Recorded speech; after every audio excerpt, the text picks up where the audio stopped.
જૂનાગઢ જિલ્લાના કેશોદ ખાતે આવેલ zonal officer girls હાઈસ્કૂલના Acharya Jyotiben રોપાપરાની દેખરેખ હેઠળ સમગ્ર આયોજન સુચારુ રીતે અમલમાં મૂકવામાં આવ્યું છે। આ વર્ષે કેશોદ ઝોનમાં અંદાજે 12,000 જેટલા વિદ્યાર્થીઓ પરીક્ષા આપી રહ્યા છે।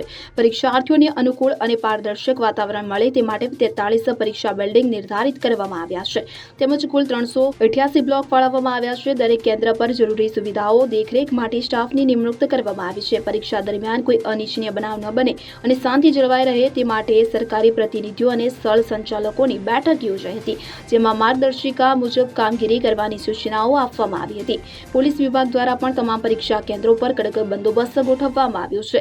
સતત પેટ્રોલિંગ તેમજ સુરક્ષા વ્યવસ્થા દ્વારા વિદ્યાર્થીઓ નિર્ભયતાપૂર્વક પરીક્ષા આપી શકે તે માટે ખાસ ધ્યાન આપવામાં આવી રહ્યું છે। ત્યારે ઝોનલ ઓફિસર જ્યોતિબેન રૂપાપરાએ જણાવ્યું હતું કે હું જ્યોતિ રૂપાપરા એસએસસી ઝોન કેશોદ 109 આજરોજ માધ્યમિક શિક્ષણ બોર્ડ દ્વારા ધોરણ 10ની પરીક્ષાઓ શરૂ થઈ ગઈ છે। અમારા ઝોનમાં કુલ 112,000 જેવા વિદ્યાર્થીઓ છે। અંદાજિત એ 43 બિલ્ડિંગ ઉપર પરીક્ષા લેવાઈ રહી છે।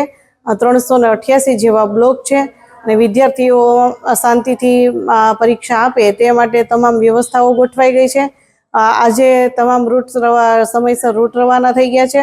પરીક્ષા શાંતિપૂર્ણ માહોલમાં લેવાય તે માટે સ્થળ સંચાલકોની અને સરકારી પ્રતિનિધિની મિટિંગો ગોઠવાઈ ગઈ હતી અને ખૂબ જ સારી એવી વ્યવસ્થાનું આયોજન થઈ ચૂક્યું છે અને વિદ્યાર્થીઓ ખૂબ સારી રીતે પરીક્ષા આપે એવી શુભેચ્છા। સ્નેહાલતનના ભારત વિકાસ પરિષદ કેશોદ આજરોજ 10મા અને 12મા ધોરણના બોર્ડની એક્ઝામ શરૂ થઈ રહી છે, ત્યારે ભારત વિકાસ પરિષદ કેશોદ દ્વારા કેશોદના જે મેઇન સેન્ટરો છે ત્યાં બાળકોને શુભેચ્છા આપવા માટે ચંદન તિલક કરવા, ચોકલેટથી મીઠું મોઢું કરાવવા તેમજ શુભેચ્છા આપવા માટે ભારત વિકાસ પરિષદની ટીમ આવેલી હતી।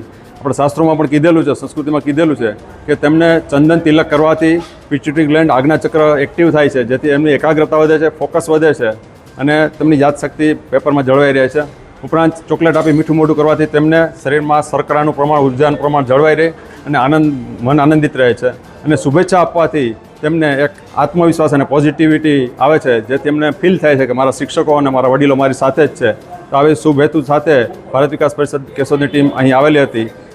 પ્રતિકાત્મક રીતે આજે 10મા અને 12મા ધોરણના ફર્સ્ટ દિવસે અમે શુભેચ્છા આપેલી છે, પણ કેશોદ સેન્ટરના તેમજ જૂનાગઢ જિલ્લાના તમામ વિદ્યાર્થીઓ જે બોર્ડની એક્ઝામ આપી રહ્યા છે એવા 10મા 12મા ધોરણના તમામ વિદ્યાર્થીઓને તેમની 1 વર્ષની મહેનતનું સારું ફળ મળે, સારા પેપર જાય અને સારું રિઝલ્ટ આવે તેવી શુભેચ્છા પાઠવીએ છીએ। સાથે વાલીઓને પણ એવી અપીલ કરીએ છીએ કે આપનું બાળક એક જીનિયસ છે, દરેક બાળક એક જીનિયસ છે, એનામાં ક્રિએટિવિટી રહેલી છે, દરેકમાં અનેક શક્તિઓ રહેલી છે। કદાચ 2-5 માર્ક અથવા 2-5% ઓછા વધતા આવે તેમાં બાળકને દોષ ન આપીએ, એને પોઝિટિવ ફીલ કરાવીએ, એને મોટિવેશન આપીએ, જે ફિલ્ડમાં એની ઈચ્છા હોય તેમાં જવા દઈએ। આવી પોઝિટિવિટી સાથે દરેક બાળકોને ખૂબ ખૂબ શુભેચ્છા, સારા માર્ક આવે, સારું રિઝલ્ટ આવે, એમનું નામ રોશન કરે, માતા પિતા, વાલીઓ અને કેશોદ સેન્ટર અને જૂનાગઢ જિલ્લાનું અને અલ્ટિમેટલી ભારતનું નામ રોશન કરે તેવી તમામને શુભેચ્છા સાથે ભારત માતા કી જય, વંદે માતરમ। અનિરુદ્ધ સી બાબરે સાથે CN24 ન્યૂઝ કેશોદ। હવે જુઓ દેશ દુનિયાની તમામ ખબરો તમારી આંગળીના ટેરવે। ઉઠાવો મોબાઈલ અને ગૂગલ પ્લે સ્ટોર પરથી ડાઉનલોડ કરો અમારી CN24 ન્યૂઝ મોબાઈલ એપ।